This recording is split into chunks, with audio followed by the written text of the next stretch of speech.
这位律师简直让人胆战心惊，他居然在法庭上亲手进行手术，法官和其他律师们都没见过这种场面，个个都惊得目瞪口呆。他曾是韩国闻名遐迩的顶尖医生，那些失败的手术他都能接手挽救，只要病人还有最后一口气，他就有办法让人起死回生。传说因为他，韩国的死神们都难以完成任务指标，以至于地狱的公务员面临裁员的严峻局面。原本是这样一位神奇的医者，但一个意外事故让他失去了行医资格，许多本可以由他救治的病人最终只能无助地等待死亡。正因如此，他转行成了一名专攻医疗案件的律师，一方面帮助遭遇同样困境的医生，另一方面寻找5年前那起事故的真相。故事的时间轴回到阿汉医生职业生涯的5年前，当时的阿汉是一名杰出的胸外科医生，他在那家医院简直就是传说中的救星，所有棘手的手术都交给他来解决。此刻，阿汉正在进行一项复杂手术，其他医生都表现得非常认真，而对阿汉来说，这仅仅是专注的工作，并无紧张。阿汉在医生生涯中从未失手，每一次都能成功将病人从死亡线上拉回，这一次也不例外。经过一系列令人难以置信的精妙手法，预计需要4小时完成的手术，他只用了2小时就完美结束。同事胖哥忍不住对阿汉竖起了大拇指，心情表示赞叹。这个胖哥正是视频开头阿汉在法庭上手术的病人。5年后，他将因一起医疗事故而出现在被告席上。此时的胖哥还不知道自己未来的命运会怎样，他满眼仰慕地看着阿汉。阿汉不仅医术高超，人品也极佳，而且他的体能也是出了名的好。刚完成一场手术，他又立马去病房探望病人。这位病人对阿汉来说很特别，他是阿汉女友小雨的弟弟小峰。小峰因身体状况，目前只能在监考老师的监督下参加考试。考试一结束，阿汉就赶到了病房。他刚叮嘱小峰不要勉强自己，他的检察官女友小雨打来电话，小雨手中有个关键证人受了重伤，急需阿汉施救，直接和小雨视频查看伤者的伤情。指挥急救车上的工作人员先进行了一些前期抢救，之后这名证人被送来阿汉的医院。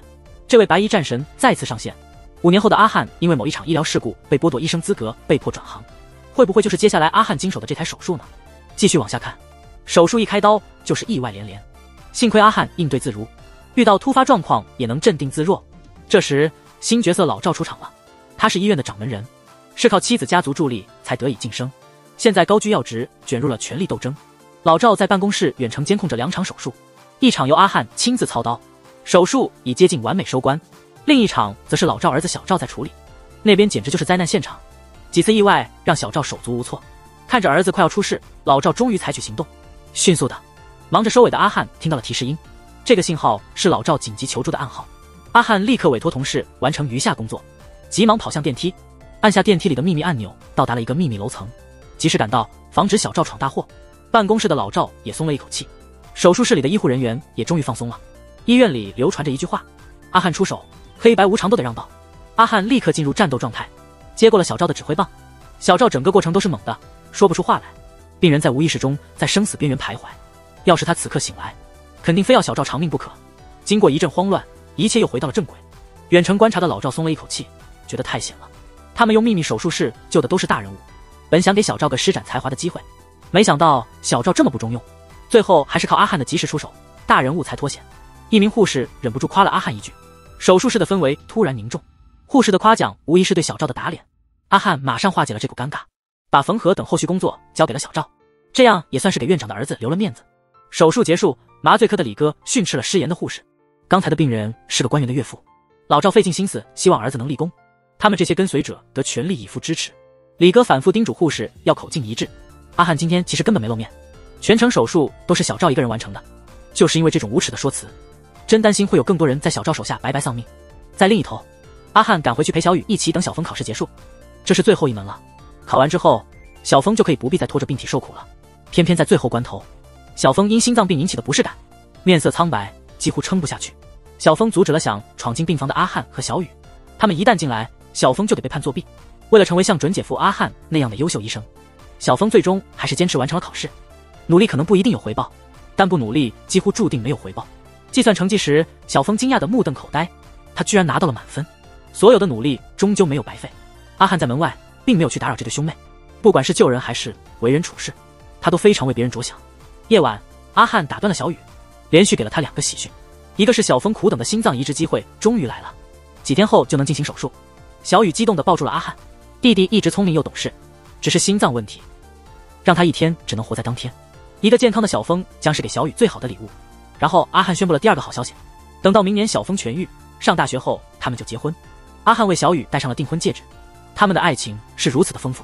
除了爱情，还有并肩作战的友谊和家人间的情感。这个夜晚，他们沉浸在无尽的浪漫中，互相亲吻。第二天，老赵的大舅子卷叔冲进医院大吵大闹。简单的说，卷叔抱怨医院花费太大，批评出身平民的老赵有自卑感而恣意挥霍，总想靠妻子家的钱来得点成就，结果却把钱都砸在了失败的项目上。卷叔并不是单打独斗，他联合了几位股东，看样子是要逼老赵给个说法，否则就停止投资。这对老赵是个巨大的打击。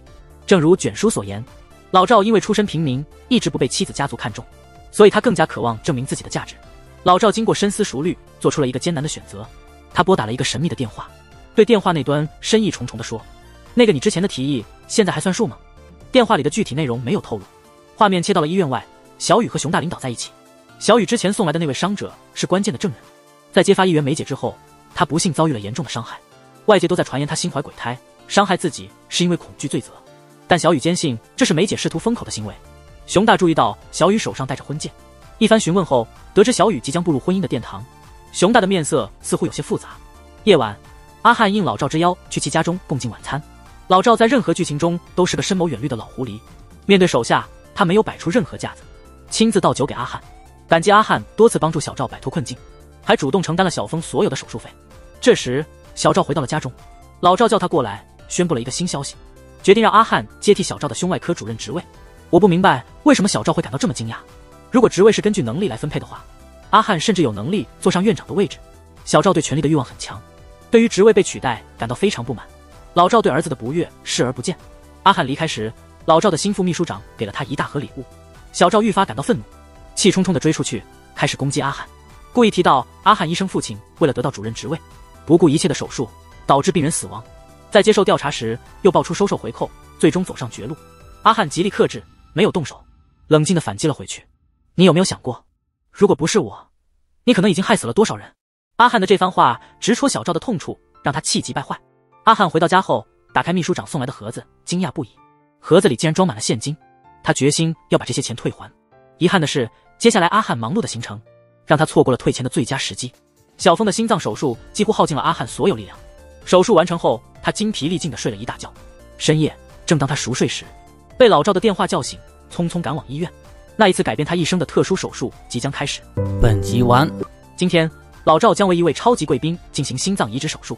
心脏移植用的是贵宾同车身亡者的心脏，主要违规是死者并未签字同意捐赠器官，而且老赵没告诉死者家属这件事。阿汉想，如果自己不做手术，等心脏的病人可能也会死，所以他提出了自己的条件。手术完要告诉死者家属真相。当老赵开始手术时，阿汉应该意识到不对，像老赵这样的人不会让污点影响自己的前途。手术非常顺利，老赵还播放了贵宾最喜欢的音乐。这样突然的剧情转折，看来这首音乐以后可能成为案件反转的关键。手术最终完美完成，老赵给了阿汉一张医院贵宾房的门禁卡，用深藏的目光送阿汉离开。阿汉享受了事先准备的丰盛晚餐，他的噩梦就在此时开始了。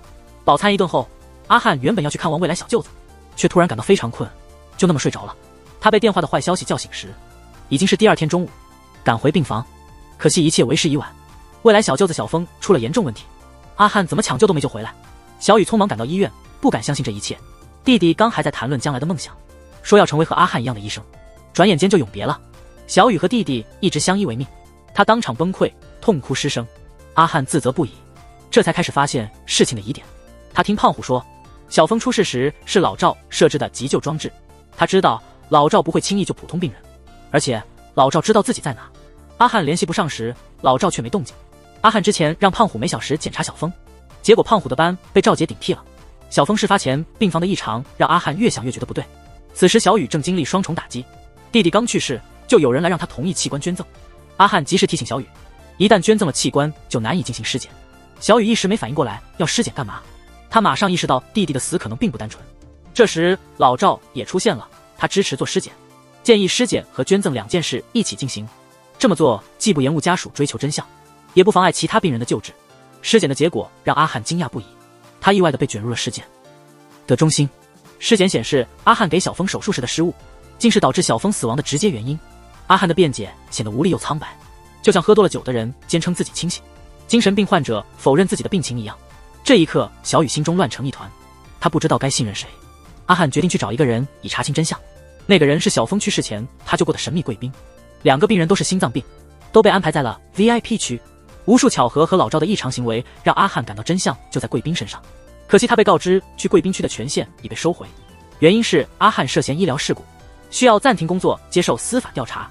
无奈之下，阿汉请胖虎帮忙，借用胖虎的门禁卡进了楼。遇到安保人员来抓人时，也是胖虎帮忙抵挡，真是难得的好同事。但是阿汉到了神秘贵宾的门前，还是被安保抓了起来，最终被交给了小雨的上司熊大。案件的进展让阿汉感到自己低估了这世界的黑暗。手术记录被篡改，除了胖虎以外的所有人都被收买。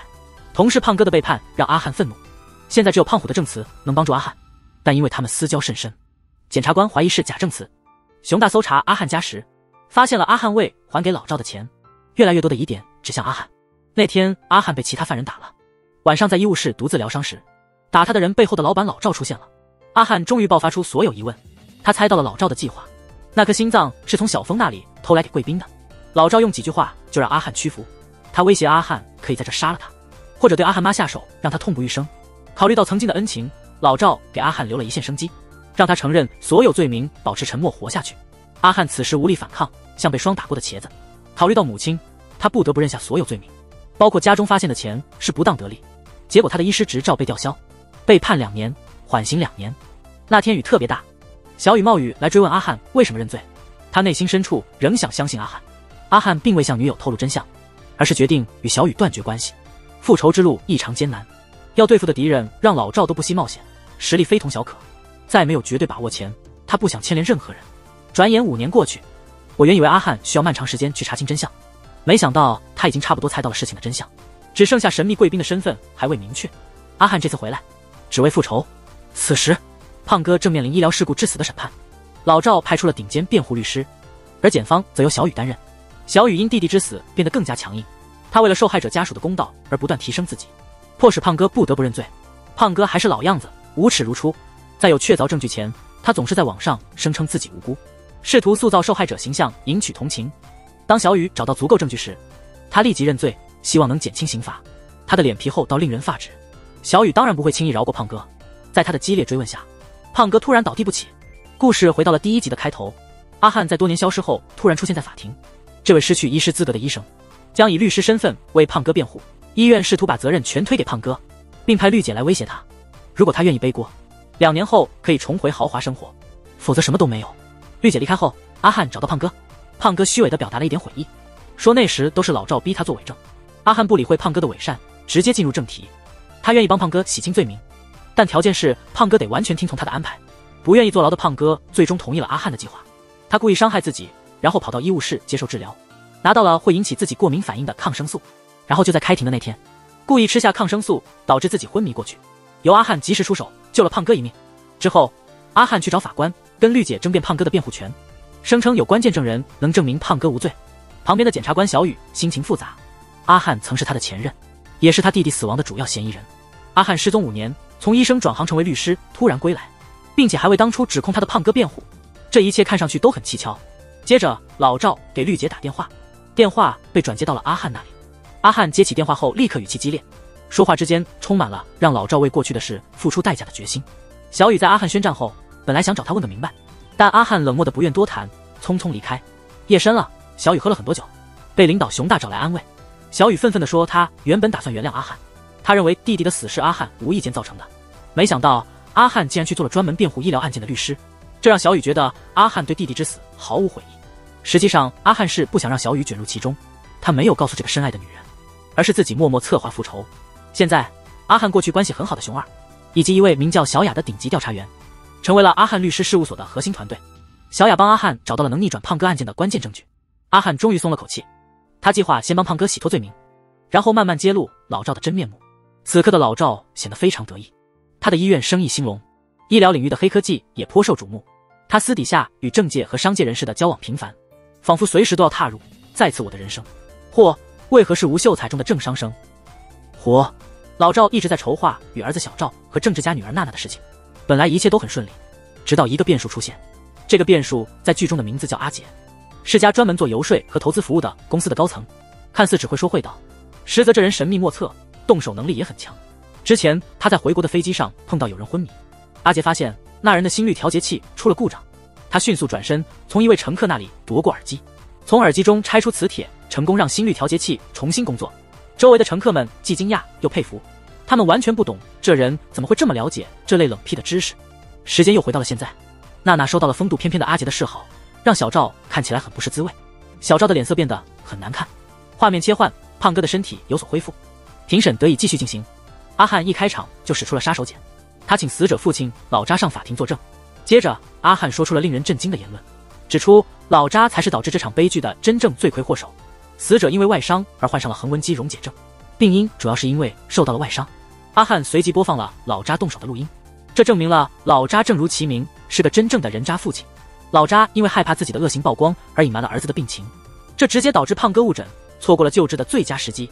阿汉并不打算完全为胖哥辩护清白，但在这起事故中，老扎明显有着不可推卸的责任。胖哥在被告席上泪流满面，情势已经完全颠倒。法官决定于次日做出最终判决。小雨面无表情地拦住了老扎，他准备调查他的罪行。阿汉随后又去看望了胖哥一次，此时的胖哥已经决心洗心革面。从胖哥那里，阿汉得知了胖哥在医院卖力工作的经历。原来胖哥还有一份录音作为自保的手段，可惜探监时间结束了，阿汉没能弄清楚录音的下落。夜深了，小雨从老扎家的保姆那里得知，正是这位保姆偷偷录下了老扎的罪行。但由于保姆和她丈夫都是外国劳工，担心惹麻烦，所以一直不敢与老扎正面冲突。直到阿汉的人找到了保姆，真相才得以大白。可悲的是，尽管阿汉费尽心机保住了胖哥，胖哥却没能活着离开监狱。夜里，阿汉和小雨接到消息，急忙赶到监狱。到达时，胖哥已经没有了生命迹象。狱警告诉阿汉，胖哥是被一名死刑犯大南杀害的。听到这个名字，阿汉的脸色隐约有了变化。第二天，一群人也因阿汉脸色的变化而心慌。他们是当年那些联合作伪证陷害阿汉的医护人员。电视上正播放着关于胖哥案件的阿汉接受采访的新闻。那些坏人看到阿汉的脸，心里感到非常不安。同时在看电视的还有阿杰，他从新闻得悉，大南曾经是涉足医疗器械行业的商人，6年前因谋杀一名磐石医院的医生而被判处死刑。磐石医院在过去几年里恰是老赵的据点，不知是否是老赵雇佣大南去犯下了谋杀。一个成功的企业家怎会甘于沦为死囚？带着这些疑问，我们继续看下去。夜晚，阿汉和小雨等来了胖哥的尸检结果，结果显示是颈动脉大量失血导致死亡，怀疑大南在行凶时不慎刺中要害。阿汉和小雨随后对监狱的医生眼镜进行了询问，医生所说的都是试图摆脱责任。他强调胖哥送来时已经无法挽救，这一趟看来阿汉是白跑了。小雨有自己的计划，便叫走阿汉单独谈话。阿汉稍作犹豫，还是跟着去了。两人才聊了几句，小雨就怒了。阿汉解释说，他擅长打医疗诉讼官司，这是因为他专精于这一领域，而且这能让他赚钱养家。小雨以前怀疑过弟弟之死背后可能有隐情，阿汉转做律师为胖哥辩护，也是为了揭露真相。阿汉用深意的话语提醒小雨，如果当年真有其他凶手，那么小雨的上司熊大就应负主要责任。他不光强行终止了调查，还给阿汉栽了罪名，让他一开始就处于不利地位。阿汉告诉小雨，现在不是怨他的时候，而是应该搞清楚胖哥的案件。大南的前妻南嫂现在在磐石医院担任高职，她的丈夫身为商人，却连续杀害2名与磐石医院相关的医生，这其中肯定有问题。阿汉离开后，小雨沉浸在深思中。在这之后，阿汉做了一件大事，他决定免费接手所有与磐石医院相关的诉讼。这一行为引起了众多社会人士的关注，也真的吸引了许多人来控告医院。其中，女孩阿畅的故事令人触目惊心。她梦想成为歌手，结果手术后声音变得很差。但这还不是最可怕的。阿畅说，小赵和李哥主导的手术中麻醉出了问题，他意识清醒却动弹不得，也叫不出声。那场手术的噩梦般体验让他终身难忘。阿汉携带自己收集的100份诉讼材料直奔医院，与绿姐正面交锋，施加了强大压力。之后他又去取胖哥在医院留下的遗物，在那里他偶遇了后备药仔，他们俩关系很不错。阿汉开始询问阿畅手术的情况，正巧这时候小赵路过了，死对头相遇，气氛紧张到了极点。阿汉一句，你最近找哪个幽灵医生了？成功的惹怒了小赵。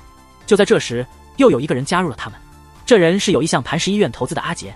阿杰之前在新闻上看到过汉针对磐石医院的报道，看到阿汉信心满满的样子，他确信医院里肯定有问题。阿杰担心自己即将投资的项目可能还有潜在的风险，所以他派他的副手马仔去调查阿汉。他打算通过调查阿汉来间接查清楚医院的情况。接下来，阿杰接连做出了几个大胆的举动。他因为投资和股份的事跟老赵闹得不愉快，商人追求利益是本能，两人针锋相对，谁也不让步，最终两人不愉快地分开了。阿杰也是一个狠角色，老赵惹恼了他，他就找老赵未来的儿媳娜娜算账。这两人虽然接触不多，但很快就意气相投了。当天晚上，阿杰就带娜娜去大喝了一顿，一来二去，两人就彻底搞在了一起。大胆无畏的阿杰甚至带着娜娜闯进了磐石医院专为贵宾准备的休息区，他们打算在小赵的地盘上干出一些让人高兴的事情。3分钟后，正在检查胖哥遗物的阿汉接到了马仔的电话。马仔说阿杰有个重要的案子，非要委托给他不可，而且这个案子必须要签订保密协议。阿汉很奇怪，为什么马仔不直接找磐石集团的法务团队？结果被告知这件事情，磐石集团是绝对不能知道的。阿汉想起不久前与阿杰的那次会面，那时阿杰总是有意无意地打听磐石集团的事。阿汉马上意识到阿杰和老赵之间其实是互相警惕的关系。阿汉灵机一动，决定利用阿杰的势力来对付老赵，于是他签下了保密协议。接下来的事情让他难以置信，小赵的女朋友也是位政治家的女儿娜娜，她躺在阿杰的床上，生命垂危。阿杰在一旁疯狂大笑。同时，阿汉的前女友现任检察官的小雨接到报案，有人报告磐石医院贵宾区顶楼有人吸毒，小雨马上带队前往处理。同时，副院长李哥正在向院长小赵告密。李哥曾经是麻醉科的医生，因为帮助陷害阿汉有功，他的晋升速度快得就像火箭。小赵得知阿杰的手下马仔找李哥借了医疗设备和药品之后，立刻感到不对劲。此时恰逢小雨带队前来调查医院的举报，小赵一听，立即允许他们进入调查。他对阿杰早就有意见了，这个家伙现在行事诡秘，很可能有问题。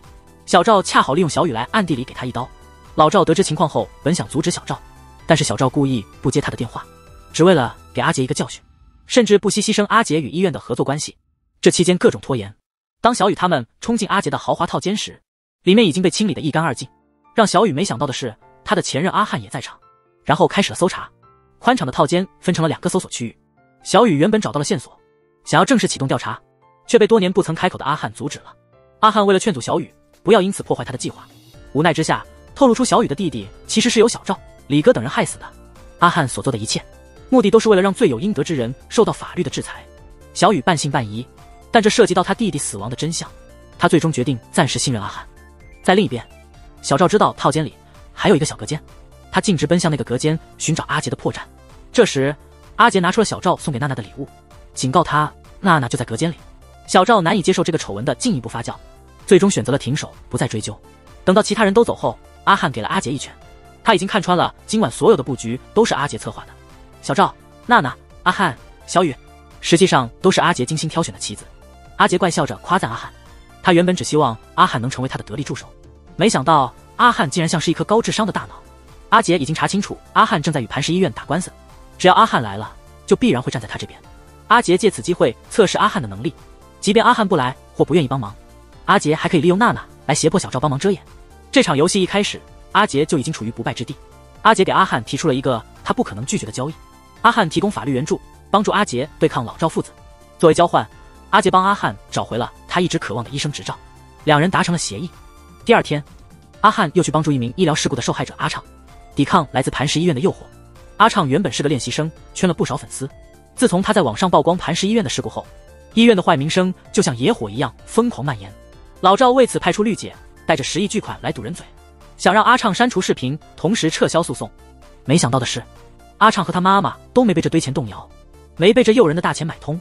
绿姐气冲冲地走人，这时接了个电话，她的脸上突然露出了得意的笑。开庭的日子到了，阿汉还特地叫小雨来旁听。绿姐开庭一上来就来了个猛的，她挖出了阿畅以前得过重度妄想症的历史，还拿出了阿畅直播时出现幻听幻觉的视频。她用这个来证明所谓的医疗事故只是阿畅的幻想。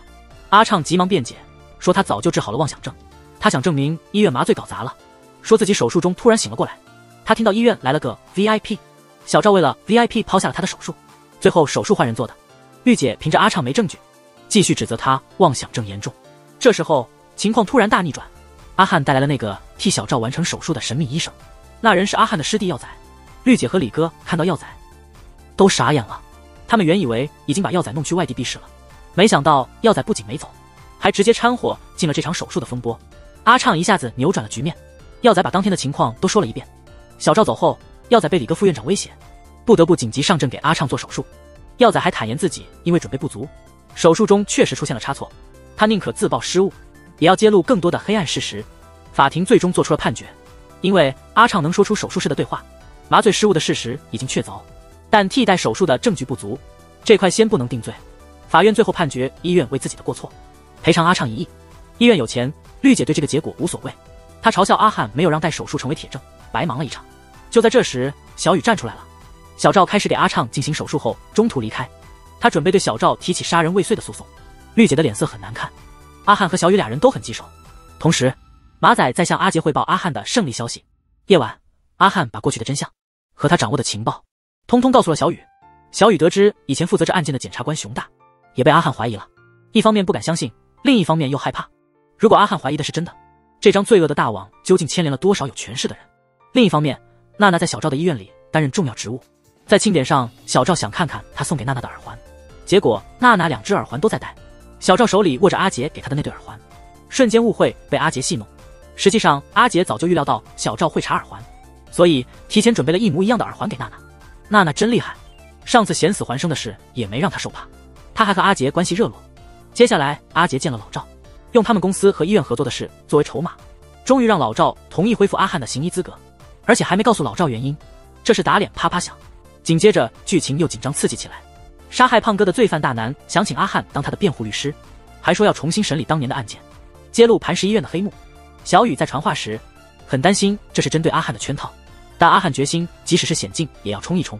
第二天，阿汉去见了大南的前妻南嫂，她曾是一名护士，后来联合作假震害了阿汉，和李哥一样运气好疯狂升职。阿汉基本查明了南嫂害他和大南愿意为老赵杀人的原因。原来大南和南嫂的孩子小南得了罕见病，是老赵不惜代价救了他一命，这也是大南夫妻俩听老赵的原因。现在小南的病情又复发了，阿汉指出这种治疗方法有问题，只要南嫂能说服大南出庭作证，阿汉就帮忙治好小南的病。南嫂的脸上露出了为难的表情。转眼就到了阿汉见大南的日子，没想到在大南开口没几句话之后，他突然扑向阿汉，似乎要置他于死地。危急时刻，南嫂及时出现阻止了大南。阿汉并没有追究责任，反而给了他俩一些私人空间对话。经历了这次暗杀的波折，南嫂终于明白老赵一直在利用他儿子的病情逼迫大南去杀人。南嫂透露给大南，孩子的病情又加重了，只有表现出愿意和阿汉合作的意向，老赵才会更加卖力的找心脏，试图拉拢他们。到头来，他们会选择那个更有能力治好小南的人，投靠谁就看情况定了。阿汉从大南的沉默中察觉到南嫂的计划，他知道自己需要和老赵竞争，找到治疗小南的方法。果然，老赵得知大南没有采取行动，立刻意识到计划出了变故，于是他在南嫂面前特别重视小南的病情，尽力想要拉回这个有距离感的心腹。同时，小雨让阿汉带他去见阿杰，直接质问阿杰故意设置局，将所有人卷入这场风波的真正目的。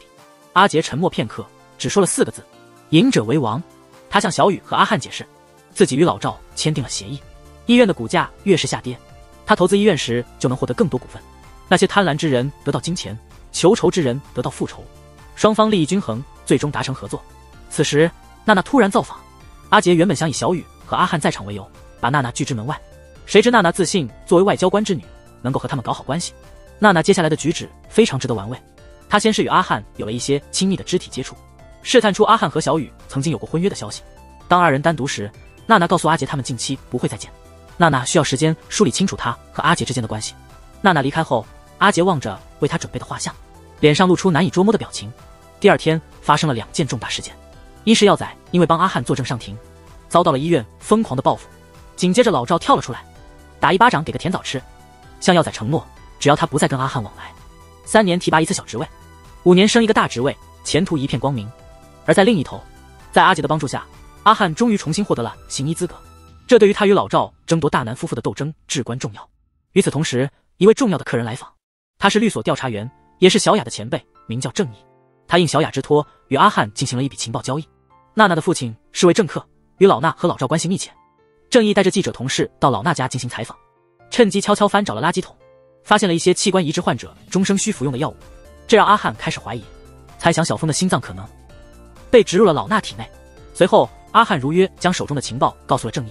正义得知了老赵雇佣大南的事，这讯息显然令他大吃一惊。老赵的手段远比正义所知的要可怕。那天晚上，老赵约见了南嫂，暗示他会像5年前那样，再为小南弄到一颗新心脏。但如果南嫂敢倒戈投靠阿汉，老赵绝不会轻饶小南。南嫂被吓得不敢出声，恶有恶报。很快轮到阿汉给老赵一点颜色看看。那天，阿汉以律师的身份陪同阿杰去签订投资协议，仇人见面分外眼红。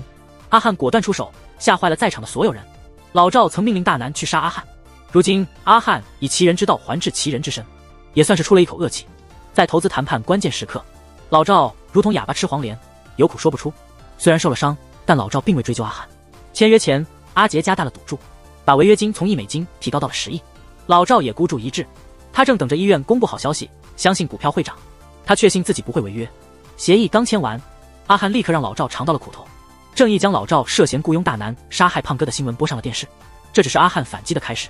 阿汉回到律所，阿杰也送来了一堆最新的医疗设备。对于他的财力而言，这只是小意思，用这一点开销换取阿汉的好感，物超所值。这笔交易太划算了。夜里，南嫂找到阿汉，拒绝了他为小南手术的提议。阿汉这才知道自己选中的帮手药材，在老赵的强势攻势下，又一次背叛了他，投靠了老赵。阿汉清楚心脏不是那么好找的，南嫂敢拒绝手术，肯定有其他原因，那就是医院可能会重演5年前的悲剧，偷来了小南急需的心脏，这让阿汉感到极度不安。在另一边，熊大从同事那儿听说了，小雨最近正忙着四处奔波，好像是在为某个案件辛苦工作。熊大心里不由得一紧，他对小雨的感情向来复杂，自从5年前，他的心中又多了恐惧。原来熊大在调查阿汉案件时被老赵利用了，老赵假装会帮熊大严惩导致已故的阿汉。熊大本想给小雨报仇，于是暗中与老赵合作，结果阿汉被严厉惩处，甚至丧失了医生执照。熊大的担忧正在变为现实，小雨和阿汉上演了一出戏。小雨起诉大南故意杀人，阿汉竟成了大南的辩护律师，差点被杀的那个阿汉。两人展开了激烈的舌战，最后小雨得出结论，需要请老赵出庭作证。这时娜娜因为和老赵意见不合，遭到老衲的严厉教训，她感觉自己越来越像个傀儡，和阿杰出来飙车释放压力。阿杰的一席话深得娜娜心，我不会像小赵那样向你求婚，因为你不需要成为别人的女友或妻子，当你做自己时，你最耀眼。娜娜完全被阿杰迷住了。画面切换，南嫂急匆匆找到阿汉，她又一次改变了主意。小南的病情更加严重了，南嫂听说医院的医生们没有能力为小南进行手术，于是南嫂来请求阿汉的帮助。老赵不会轻易放过小南，想救人必须从医院悄无声息地把人带走。南嫂向阿汉透露，每周都有超级 VIP 来医院，为了保密，监控会短暂关闭，那时将是最佳行动机会。阿汉为了赢得大南的支持，也为了救小南，最后决定找阿杰来帮忙。谁知阿杰却背地里把阿汉出卖给了老赵。他解释说，阿汉掌握的底牌太过犀利，足以毁掉医院，即使阿杰获得了很多股份也无济于事。转眼行动日到来，阿汉带着熊二和南嫂悄悄地将人带出，老赵的人已经在半路上埋伏好了。双方发生了激烈冲突，结果是阿汉他们人少失弱输了。就在此刻，情势出现了逆转，病床上的竟不是小南，原来阿杰之前的背叛都是假象，目的是为了转移老赵的注意力。真正的小南已经乘直升机从 VIP 楼顶离开了。老赵自信满满的放话，只有阿汉救活小南，大南才可能出庭作证。现在讨论胜负还为时过早，接下来是一场与时间赛跑的较量。阿汉全力投入到了一场与死神的较量中。阿汉终于顺利完成了手术，他急忙赶往法庭，但情况又一次出人意料。阿汉成功让小南起死回生，但大南没有如期指控老赵雇凶杀人。大南在法庭上装疯卖傻，打断了审理。就在阿汉困惑不解时，他接到熊二的电话，老赵的人开始进攻，他们硬是把刚手术完的小南从熊二手里抢走。阿汉之前连续占据优势，这一次轮到老赵反击，他让小南家属签了转院同意书，关键人物小南又回到了老赵手中。老赵得意地告诉阿汉，连药仔也是他安排去当间谍的。阿汉面色阴沉，他无法想象老赵短时间里做了哪些准备。另一方面，阿杰看到阿汉处境不利，于是启动了他的备选计划。他通过娜娜介绍见到了老衲，老衲正在准备参加总统大选，而老赵在老衲和另一位候选人之间都有投资。阿杰出现并明确表态，他决定全力支持老衲，帮助老衲与美国总统候选人见面，增加声势。老衲看到机会来了，他突然觉得阿杰比老赵更讨喜。场景转换，阿汉和小雨开始对南嫂和大南进行紧急审问，他们终于弄清了这场意外的前因后果。大南之所以出尔反尔，是因为老赵派人威胁了他，他们说如果不同意转院，就会直接害死小南。这样粗暴的手段迫使急于救子的大南不得不屈服，他的孩子成了老赵的筹码。这样一来，大南自然无法公开指责老赵。内心充满愧疚的大南向小雨透露了一个秘密，这个秘密竟与多年前阿汉父亲的去世有关。同时，南嫂也向阿汉忏悔，他表示自己在孩子被抓的事情上无能为力，但他承诺绝不会与老赵勾结。南嫂为了证明自己的诚意，也开始透露大南提到的秘密。过去磐石医院的前院长临终时，他察觉到女婿老赵的野心，有意让重情重义的阿汉父亲继任院长，是为了照顾自己的2个儿子。而那场导致院长去世的手术，老赵特意请来了新手麻醉师李哥，主刀则是阿汉的父亲。南嫂断言，老赵为了摆脱院长和阿汉父亲，故意在手术中做了手脚。转换到大南这边，他向小雨坦言，手术事故之后，是在老赵的命令下污蔑阿汉父亲受贿，最终各方面的压力导致了阿汉父亲的死。大南和南嫂提供的信息，使得阿汉和老赵之间的恩怨又增添了一笔。正当这时，他们收到了一个复仇的机会。阿杰召集阿汉和小雨前来，随后他还带来了2位新盟友娜娜和老衲。一场针对老赵和磐石医院的风暴即将到来。原来老衲的心脏又出了问题，他原本寄希望于磐石医院能够解决。阿杰正是利用这一点，他告诉老衲磐石医院并没有能力做手术，而阿汉才是真正的手术能手。老衲发现自己被老赵欺骗后，怒不可遏，他立刻决定与阿杰联手。这次突如其来的合作让阿汉感到异常，但他很快适应了这一新局面。阿汉打算利用老衲之手对老赵进行打击，同时他也打算从老衲那里了解更多秘密。阿汉给老衲检查时，注意到了他身上的伤疤，想起正义在老衲家垃圾中发现的器官移植药物，他故意问老衲是否做过手术，得知老衲5年前在磐石园动过手术。老衲走后，阿汉和小雨决定跟阿杰说明情况，他们怀疑5年前老衲可能用了老赵抢来的小峰的心脏。如果调查结果是这样，他们打算将老衲一起送进监狱。阿杰表示支持小雨和阿汉的这个决定。小雨和阿杰一向重利益，但现在观念冲突了，这意味着阿杰投资老衲可能会血本无归。他现在说的话真假难辨。夜晚，阿畅约耀仔出来见面，他需要再做一次手术，但阿畅因为之前麻醉出错，害怕进手术室，他恳求耀仔帮忙，希望耀仔能陪他和阿汉一起进手术室。耀仔看着这个可怜的女孩，心软了。另一方面，小雨和检察官同事正在阿汉那秘密会面，他表面不找熊大的麻烦了，其实是假装顺从，继续调查磐石医院的违法行为。他们发现老衲的竞选对手梅姐经常去磐石园，表面是去做按摩和美容，实际她女儿美美在那秘密治疗。监护人栏没写梅姐的名字，神秘的梅姐让大家都起了疑心。这时耀仔突然来访，他感到很内疚，希望阿畅能在阿汉的医院做手术。医者本应有人心，阿汉并没有因为耀仔背叛就拒绝他，最后同意帮阿畅克服恐惧。与此同时，阿杰参加了一个名酒拍卖，从老赵大舅子那抢到好酒，马上拿着酒孝敬老赵的2个大舅子。敌人的敌人往往能成为朋友，这2个大舅子一直想抢回医院控制权，很快被阿杰说服，联手对付老赵。同时阿汉也在忙，他们根据美美填写的监护人黄毛调查，最后找到黄毛家，碰巧有人也在抓黄毛。黄毛擅长跑酷，利用灵活身手狂奔逃跑，但最终还是被电晕了。幸好熊二及时来帮阿汉，他们最终就走了黄毛。黄毛讲述之后，大家终于知道了美美的真实情况。梅姐一直用女儿做宣传，表面上母慈女孝，实际上她非常变态。她知道外表重要，一直在塑造形象，所以从小就让女儿整容增高，直到美美爱上了黄毛。黄毛不顾一切的去威胁梅姐，不许她再乱来，否则就揭露她。美美总算是暂时逃脱了她妈妈的控制，但好日子并没有持续多久。手术的副作用让美美不得不再次入院。自那以后，黄毛就再也联系不上美美了。这次梅姐派人来，估计是想封黄毛的口。听完这些，大家都非常气愤。根据这份新的情报，他们给梅姐准备了一份大礼。夜里，梅姐找老赵商议对策。黄毛现在被阿汉的人救走了，他担心会出什么意外。果不其然，他害怕的事情还是发生了。小雨和黄毛出现在了医院，小雨拿出了黄毛和美美的结婚证书。一旦当事人失去意识，配偶的监护权是高于父母的。他们打算借此机会把美美转到另一家医院。就在梅姐和老赵准备强行干涉时，阿汉和老衲也到场了。老衲对老赵私下和梅姐勾结感到非常失望，他彻底放弃了老赵，站到了阿杰这边。各种势力聚集在一起，新一轮的斗争即将开始。老衲去找老赵算账，因为他同时和2位总统候选人关系密切。老赵早就预料到会有这一天，因此他一点也不怕老衲的威胁。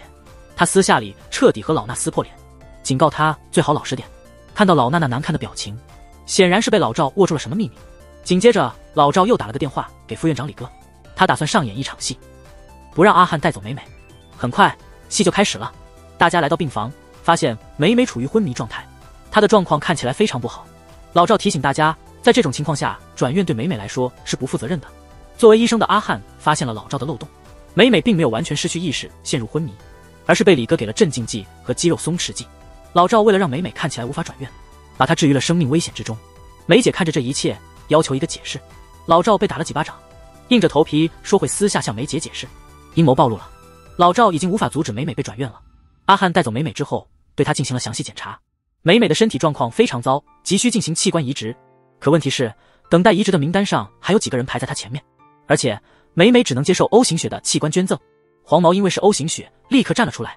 阿汉说，1对1的器官移植手术对捐献者压力太大了，需要2个人分别提供各自的一个肺来做移植。考虑到所有情况，最理想的选择就是美美蒂家人。这时候，阿杰那边出了问题。娜娜告诉他，她真的不想再跟小赵演戏了，已经忍无可忍，几乎要摊牌了。但这在阿杰的计划成功之前是个冒险的举动，他还指望娜娜能继续在医院卧底，关键时刻给敌人致命一击。不过阿杰也明白，这样做可能会被娜娜责怪不顾大局，这样只会彻底失去这个深陷爱河的敏感女人。所以阿杰假装早就在等娜娜正式成为他的人，几句甜言蜜语就让娜娜乐开了花。随后几方势力之间的较量又开始了。小雨召见了那个提供武器指使大南杀人的监狱医生，指责他搞房产投资，还有送孩子出国留学，手上有大量无法解释清楚的资产。小雨直接表明他怀疑监狱医生在帮助老赵干活。小雨施压结束后，阿汉找到监狱医生，表示愿意帮他辩护，表明自己是受害者，可以不追究监狱医生雇人杀人的事。阿汉明确告诉监狱医生，他和那些只会利用别人的人不同。监狱医生开始犹豫不决，为了稳住阿汉，他透露了一个关键信息：胖哥在被大南袭击后费力地说了2个词：U盘和庭园。阿汉马上动用人脉去找胖哥藏证据的地方。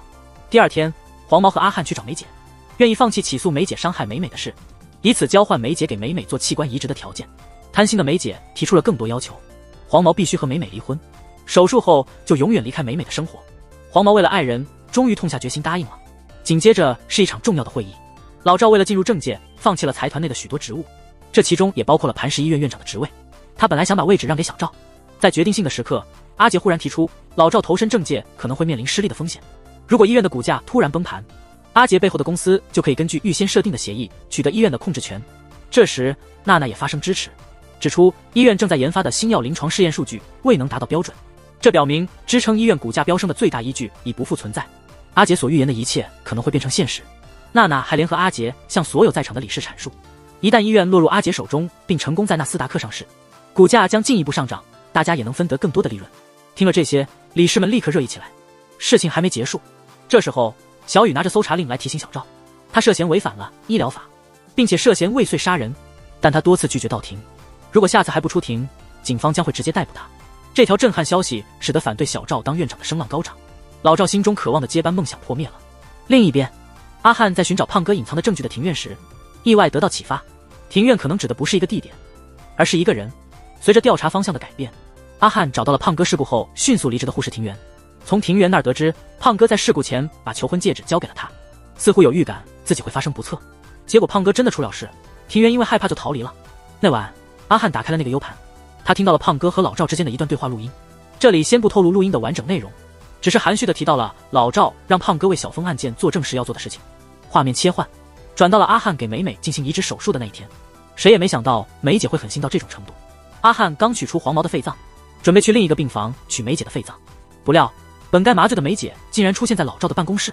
阿汉得知梅姐在麻醉前突然拒绝了器官捐献，这又是老赵的一手安排，即便只移植一侧肺脏，也能暂时缓解美美的病情，这样梅姐就能保证参加即将到来的选举。梅姐始终把总统职位看得比女儿更重要，她就是一个冷酷无情的毒妇和母亲。此时故事回忆起以前的场景，原来黄毛早就预感到自私的梅姐可能会反悔，黄毛不顾个人安危，叮嘱阿汉，如果出现这种情况，就要把自己的2侧肺脏都移植给美美。阿汉被黄毛的请求所感动，最终答应了他。现在情况紧急，美美的身体状况不稳定，阿汉不得不冒险进行了手术。幸运的是，凭借他高超的医术，手术最终顺利完成。这场大手术结束后，磐石医院的李哥和南嫂还心有余悸。这时医院的理事短短找到他们，他们3个当年都按老赵的指示去作证，短短没有直接参与手术，只是负责了小峰的家庭访问。现在他想从李哥和南嫂这里了解更多的细节。李哥因为怕老赵，什么都没敢说，就这么走了。南嫂和短短留下来，深入的聊了一场。第二天，梅姐的助手找到了本地的大佬丧彪，他们俩一直有洗黑钱的生意往来。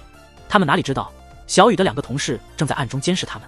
后来，丧彪悄悄地去找熊大密谈，丧彪以前被抓过，案件落到了检察官熊大手上。熊大以释放无罪为交换条件，暗中指使丧彪去干了件对阿汉不利的事。熊大严厉警告丧彪，不许他接近梅姐和磐石医院。熊大刚离开，就被2个侦探拍了个正着。晚上，小赵越想越觉得娜娜变化太大了，他一直怀疑娜娜和阿杰之间有问题，所以他命令人在阿杰的顶层公寓安装监控，还开始搜集公寓的垃圾，希望能找到阿杰吸毒的证据。此时，2位总统候选人在电视节目上激烈辩论。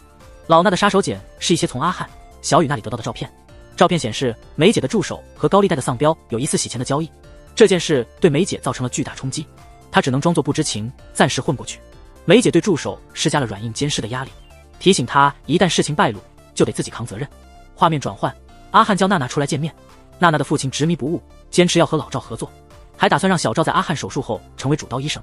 阿汉无法接受，决定拒绝手术。他怀疑是老赵把小峰的心脏给了老衲，所以老衲才会受老赵控制。但事实让阿汉大吃一惊，原来老衲是在国外接受的手术，和小峰的心脏根本没有关系。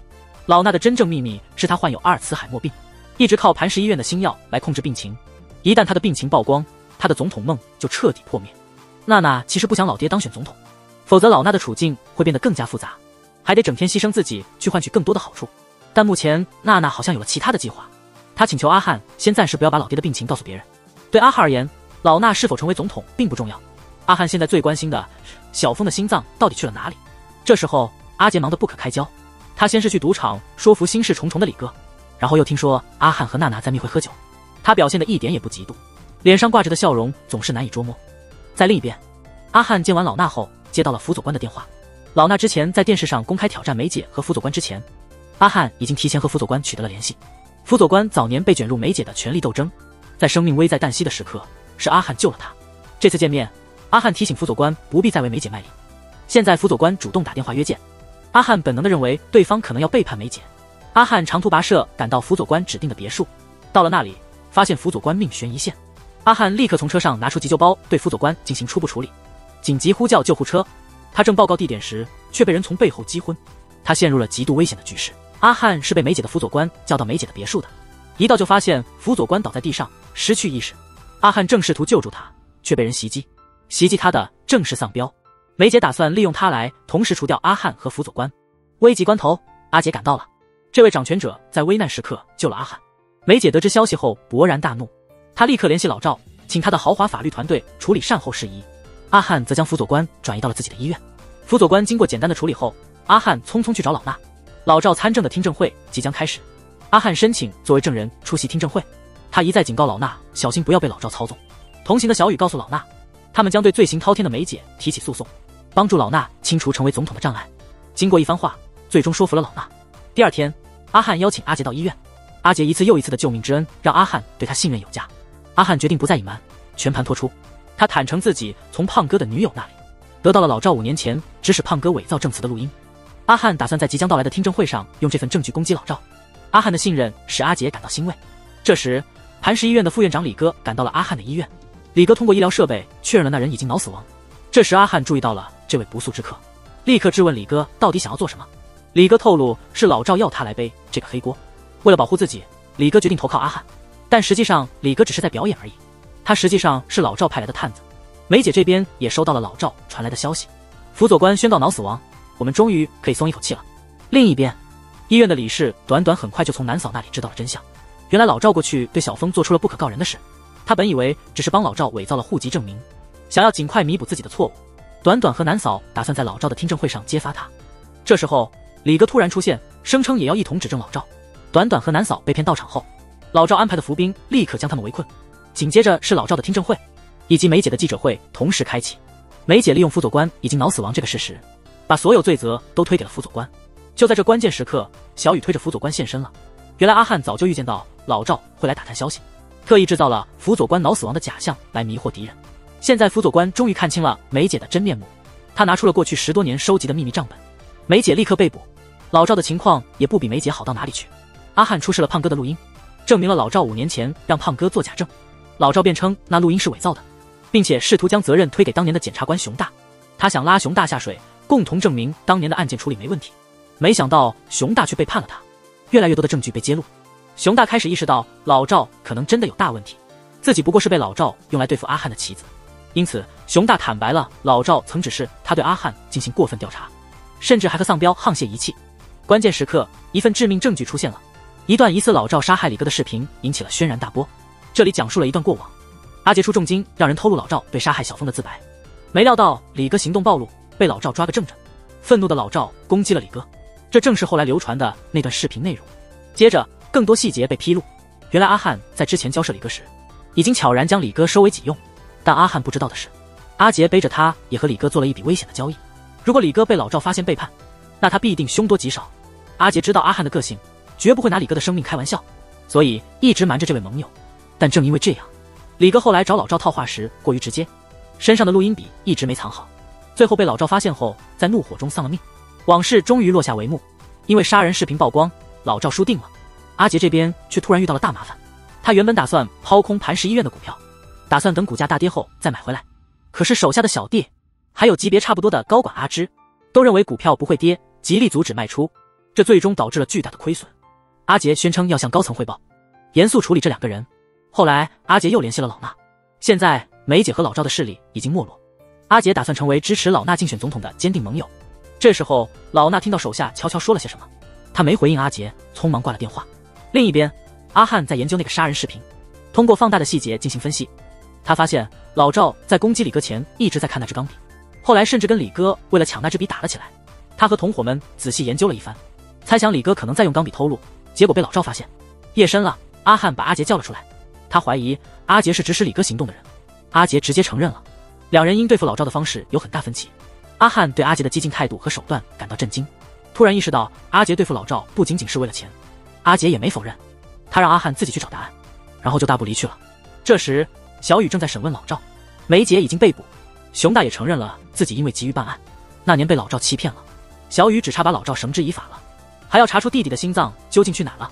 没想到老赵这个渣子竟然想一个人扛下所有罪责来保护医院，他什么罪都愿意认，就是不承认5年前偷了心脏，这让小雨怒火中烧。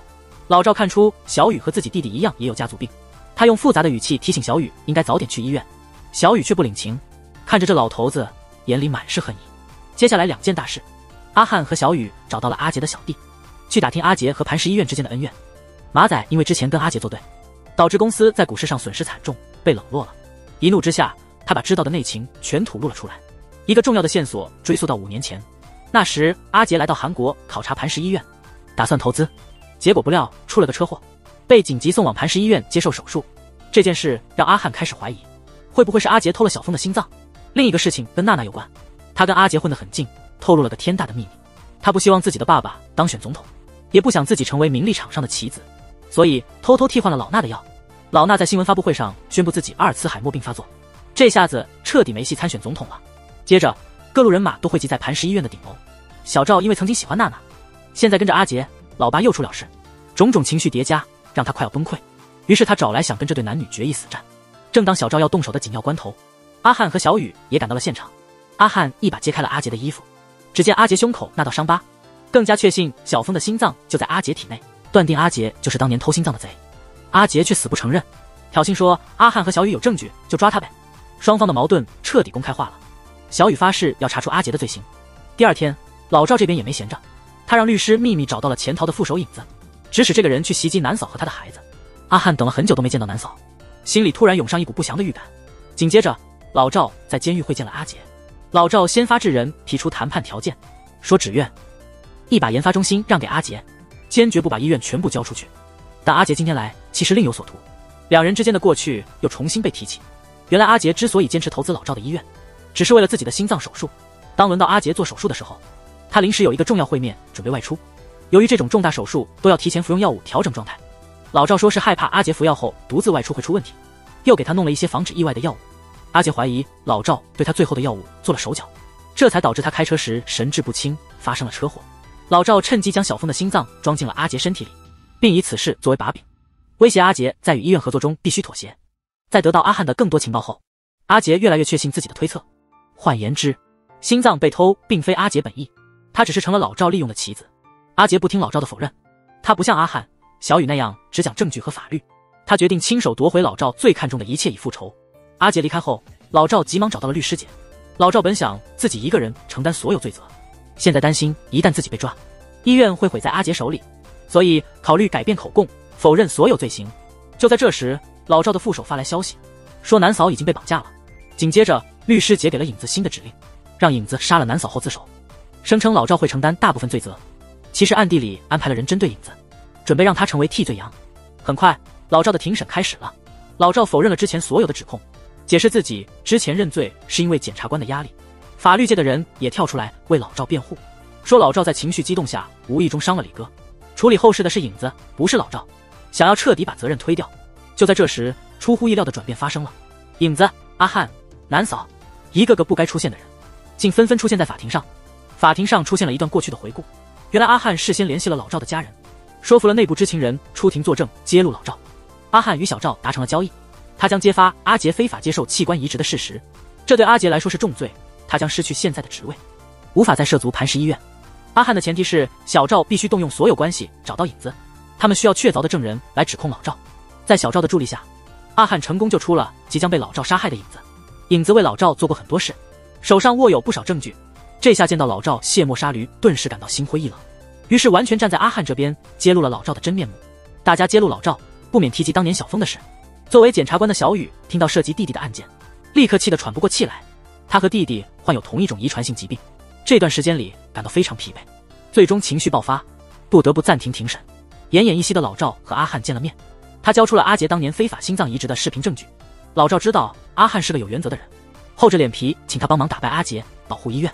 阿汉回医院后看了视频，视频是阿杰手术前突然离开时与老赵的对话，加上朋友们的调查，许多深藏的真相终于水落石出。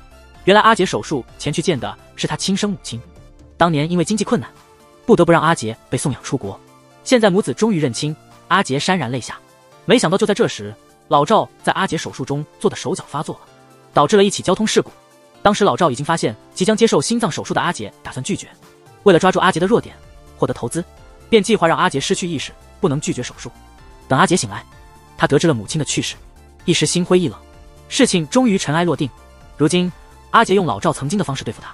阿杰贿赂了老赵的手下，将他抓了起来，然后用老赵当年给自己用的药物，增加剂量注射到老赵体内，让老赵在极度痛苦中死去。无尽的仇恨继续扩散。第二天，阿杰原本想瞒着娜娜杀人的事，带他逃往国外，远离是非之地。